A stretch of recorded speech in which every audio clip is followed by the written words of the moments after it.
Dobar dan, dobrodošli na kanal Brzi recepti. Ekipa je danas za vas pripremila izuzetno ukusne komadiće piletine zajedno sa krompirom, pa pogledajmo recept. Na kockice sjeći 1 kg krompira, 1 luk, 650 g pilećih prsa te 250 g šampinjona. Nauljiti tepsiju u koju sipamo krompir, koji ćemo začiniti. Vegeta, biber, sol, 100 g majoneze, 100 g paradajz sosa u koji smo sipali malo origana, te dodati senfa po ukusu.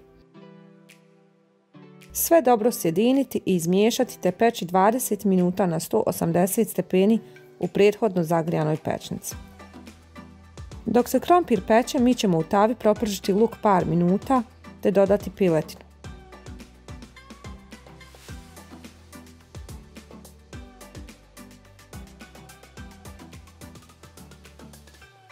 Staviti 1 kaškicu crvene paprike i začin kari sos. Sve propržiti 5 minuta, nakon čega ćemo dodati šampinjone, posoliti i dinstati 10 minuta.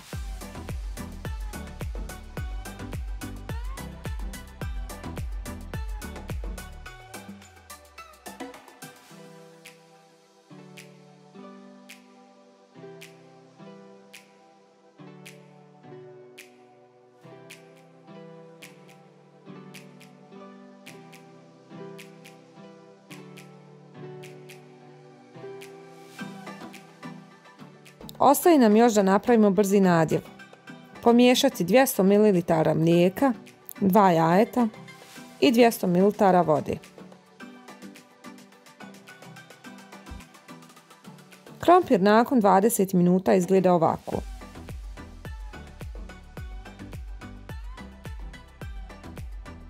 Dodati sadržaj stave i dobro izmiješati.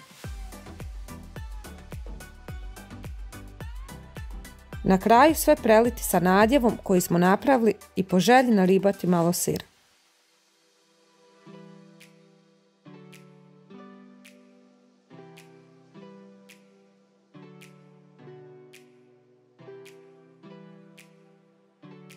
Vratiti u pećnicu još 20 minuta da se sve lijepo zapeče. I evo ga, sočna piletna zajedno sa krompirom je gotova. Pripremite neku laganu salatu i uživajte.